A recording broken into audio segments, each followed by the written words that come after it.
नमस्कार दोस्तों, मेरा नाम है राकेश और मैं हूं एक म्यूचुअल फंड डिस्ट्रीब्यूटर। दोस्तों, जब मैं म्यूचुअल फंड के बारे में लोगों को समझाता हूं, तो मैं फेस करता हूं कि लोगों को अभी भी म्यूचुअल फंड में इन्वेस्ट करने से डर लगता है। उनको आज भी यही लगता है कि बहुत सारी कंपनियां मार्केट में आई थी, उन्होंने उनमें पैसा इन्वेस्ट करा था और आज उनका पैसा अटका हुआ है। तो वो आज भी डरते हैं पैसा इन्वेस्ट करने से। उनको डर लगता है कहीं दोबारा से हमारा पैसा तो डूब तो नहीं जाएगा, इसलिए वो इन्वेस्ट नहीं करते हैं।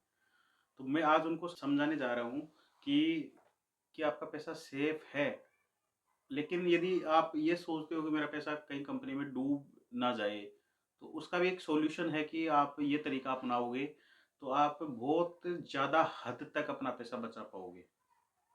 तो वो क्या तरीका है? तो मैं बता रहा हूँ कि यदि आप म्यूचुअल फंड में पैसा इन्वेस्ट कर रहे हो, तो म्यूचुअल फंड में आज के समय में फिलहाल जो समय है 2024 की, जो एंडिंग दिसंबर का समय चल रहा है, उसमें म्यूचुअल फंड में 44 कंपनियां काम कर रही हैं।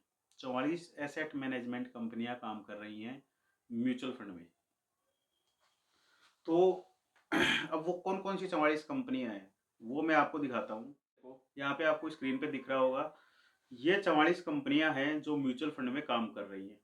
अब शुरू से देखना कौन कौन सी कंपनियां, जैसे SBI mutual fund, ICICI mutual fund, HDFC mutual fund, Nippon India mutual fund, Kotak Mahindra mutual fund, Aditya Birla Sun Life mutual fund, UTI mutual fund, Axis bank जो है उसका mutual fund, Mirae asset mutual fund, DSP mutual fund, Tata mutual fund, Bandhan mutual fund, Edelweiss mutual fund, HSBC mutual fund, Franklin Templeton mutual fund, Invesco mutual fund, Canara Robeco mutual fund, Quant mutual fund, PPFAS mutual fund, Motilal Oswal mutual fund, Sundaram mutual fund, Baroda BNP mutual fund, LIC mutual fund, Mahindra Manulife mutual fund, PGIM mutual fund, union mutual fund, Bajaj Finserv mutual fund, white oak capital mutual fund, JM financial mutual fund, 361 mutual fund, bank of India mutual fund, ITI mutual fund, Navi mutual fund, NJ mutual fund, Zerodha mutual fund, Helios mutual fund, quantum mutual fund, Samco mutual fund, trust mutual fund, Groww mutual fund, ILFS mutual fund, old bridge mutual fund, Tarun mutual fund और Shri Ram mutual fund. ये 44 कंपनियां फिलहाल mutual fund का काम कर रही हैं। अब जैसे ऊपर ही ऊपर का हम देखते हैं, जैसे सबसे जो फर्स्ट कंपनी है जिसका जो सबसे ज़्यादा पैसा मैनेज कर रही है म्यूचुअल फंड में, तो वो है SBI म्यूचुअल फंड। अब आप यहाँ पे देखोगे तो SBI म्यूचुअल फंड का ये AUM है 11,09,710 करोड़ रुपए। इतने पैसे म्यूचुअल फंड में वो मैनेज कर रही है। अब एक चीज सोचो कि यदि आपका पैसा SBI बैंक में पड़ा है और उसी की जगह यदि आप अपना पैसा SBI के म्यूचुअल फंड में रख देते हो, तो वो दोनों सेम ही चीज है। यदि SBI बैंक डूबना है, तो आपका बैंक में पड़ा पैसा भी डूबेगा, तो आपका म्यूचुअल फंड में पैसा पड़ा है वो भी डूबेगा। तो जब बैंक में पैसा डूब रहा है, तो फिर सीधी सी बात है ना, म्यूचुअल फंड में रख लो, क्योंकि म्यूचुअल फंड में पैसा आपको ज़्यादा मिल रहा है। तो पैसा आपका म्यूचुअल फंड में सेफ है, आपका पैसा डूब नहीं रहा है। अब ये बात आती है कि यार, खुदा ना खास्ता कुछ हो जाए SBI बैंक को, पैसा डूब ही रहा है हमारा, तो उसका एक सीधा सा सॉल्यूशन है कि देखो, मैं तो ये सोच के चलता हूँ कि 99.9% आपका पैसा कहीं नहीं जाएगा। लेकिन फिर भी 0.1% में लेके चलता हूँ कि यार, क्या पता SBI बैंक के साथ कुछ हो जाए, या LIC के साथ कुछ हो जाए, या टाटा के साथ कुछ हो जाए, तो उसका क्या सॉल्यूशन है? क्योंकि हमारा पैसा तो नहीं डूबेगा। हमारा पैसा हो सकता है कि 1 साल, 2 साल, 5 साल, 10 साल के लिए होल्ड हो जाए, हमें मिले नहीं 10 साल तक। तो ऐसी सिचुएशन आ जाए, खुदा ना ख़ास्ता, होगा नहीं ऐसा, लेकिन आ जाए ऐसा, तो इसका सीधा-सा तरीका है कि यदि आप एक ₹10,000 महीने की SIP चालू कर रहे हो, तो 44 कंपनियाँ म्यूचुअल फंड की काम कर रही हैं। या तो आप ₹500-500 20 कंपनियों में SIP चालू कर दो म्यूचुअल फंड की, तो उनमें से हर म्यूचुअल फंड का बेस्ट जो म्यूचुअल फंड है, आपकी कैटेगरी के हिसाब से, आपके रिस्क के हिसाब से आप उसमें इन्वेस्ट करते रहो। तो आप 20 कंपनियाँ कर लोगे, या आप हज़ार-हज़ार रुपए 10 कंपनियाँ, म्यूचुअल फंड कंपनियाँ उनमें इन्वेस्ट करते जाओ। तो इससे क्या होगा कि जैसे मान लो, ऐसा तो है नहीं कि 20 की 20 म्यूचुअल फंड कंपनियों पे एक साथ कुछ ना कुछ गड़बड़ होगी या कुछ होगा उनके साथ। हो सकता है एक कंपनी के साथ हो जाए। तो जब आप 20 कंपनियाँ चूज़ कर रहे हो, तो आपका जो पूरा पैसा है उसका केवल 5% पैसे पे ही आपको रिस्क होगा। तो आपका जैसे मान लो 10 लाख रुपए जमा हो गए, तो आपके केवल 50,000 रुपए पर ही एक वो हो जाएगा कि आपका पैसा होल्ड पड़ा है, या आपका पैसा आपको नहीं मिल रहा है अभी। तो आपके 50,000 पे ही एक तरह से रिस्क रहेगा, बाकी आपके 9,50,000 रुपए आपके सेफ रहेंगे। तो आप इस तरह से डाइवर्सिफ़िकेशन कर सकते हो, और ये करना भी चाहिए। मैं खुद ये चीज़ करता हूँ। ऐसा मैं जब यूट्यूब पे वीडियो देखता हूँ, तो बहुत सारे लोग कहते हैं कि यार, यदि आप म्यूचुअल फंड में इन्वेस्ट कर रहे हो तो आप 1, 2, 3, 4 कंपनियों में ही इन्वेस्ट करो, बस ज़्यादा कंपनियों में इन्वेस्ट मत करो, ज़्यादा म्यूचुअल फंड की कंपनियों में इन्वेस्ट मत करो।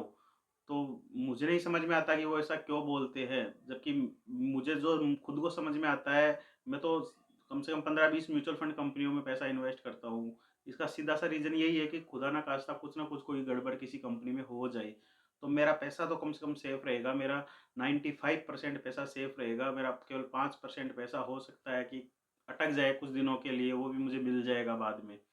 तो आपको भी ये चीज़ करनी चाहिए। आपको भी कम से कम अच्छे 10-15 फंड रखने चाहिए अलग-अलग कंपनियों के, ताकि आपका पैसा सेफ रहे। तो ये 44 कंपनियाँ हैं।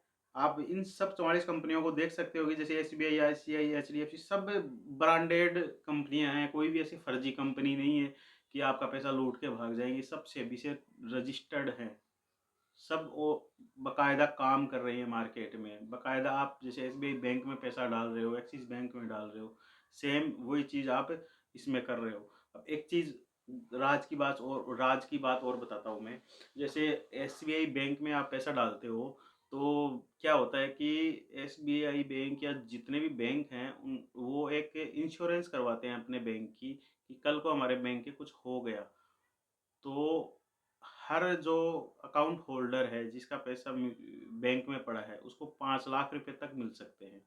यदि किसी का 10 लाख 50 लाख पड़े हैं, तो उसको केवल 5 लाख रुपए ही इंश्योरेंस कंपनी वो देगी, और कोई उसको कुछ नहीं मिलेगा। तो ये होता है बैंकों में। लेकिन यदि आप म्यूचुअल फंड में पैसा इन्वेस्ट कर रहे हो, तो उसमें हो सकता है कि एसबीआई बैंक डूब जाए, लेकिन एसबीआई का जो म्यूचुअल फंड है उसका पैसा आपको पूरा मिल जाएगा। ऐसा मैं क्यों कह रहा हूँ? ऐसा मैं इसलिए कह रहा हूँ कि जो एसबीआई बैंक में आप पैसा जमा करते हो, वो तो बैंकों में पड़ा होता है, वो बैंक की एक तरह से ज़िम्मेदारी होती है, क्योंकि बैंक वो सारा पैसा लोन पे देते हैं। लेकिन जब एसबीआई म्यूचुअल फंड में वो पैसा पड़ा रहता है, तो वो बैंक के पास नहीं रहता है। वो पैसा जाता है शेयर मार्केट में, उससे वो शेयर खरीदे जाते हैं, और वो शेयर डिपॉजिटरी, जो कस्टोडियन होता है, उसके पास जाते हैं। तो वो कस्टोडियन के पास वो शेयर सुरक्षित रहते हैं। तो कल को वैसे ही बैंक के साथ भी कुछ हो जाता है, तो हमारे जो पैसे हैं, वो एक शेयर के रूप में कस्टोडियन के पास पड़े रहते हैं। तो हमारे पैसे एक तरह से सेफ पड़े हैं। तो जो कस्टोडियन होता है उसके पास 75% या इससे ज़्यादा पैसा होता है। बाकी 25% पैसे तक वो एसबीआई बैंक रख सकता है। तो ऐसा सभी म्यूचुअल फंड कंपनियों के साथ होता है। तो एक अच्छी बात है, आप भी म्यूचुअल फंड में पैसा इन्वेस्ट करिए और अपनी वेल्थ को ग्रो करिए। यदि आप म्यूचुअल फंड में पैसा इन्वेस्ट करना चाहते हैं, तो मेरा व्हाट्सएप नंबर नीचे दिया गया है। एक चीज़ मैं और बताना चाहता हूँ कि बहुत सारे लोगों को मैं देखता हूँ कि वो जा के अलग-अलग वेबसाइटों पे म्यूचुअल फंड में इन्वेस्ट करने लग जाते हैं।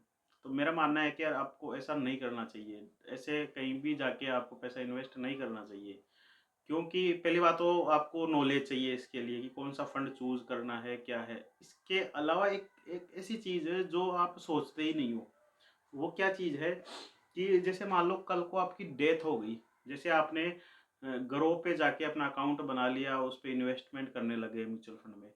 कल को आपकी डेथ हो गई, तो आपने जो इन्वेस्टमेंट वहाँ पे कर रखा है, उसके बारे में किसी को नहीं पता। आपने अपने घरवालों को भी नहीं बताया होगा, और यदि बता भी रखा है, तो वो किस तरह से उस पैसे को अपने नाम ट्रांसफ़र करवाएँगे, क्या प्रोसेस है, क्या है, कुछ भी मतलब नहीं है। वो पैसा आपका ब्लॉक पड़ा रह जाएगा और उसको कोई निकालेगा नहीं।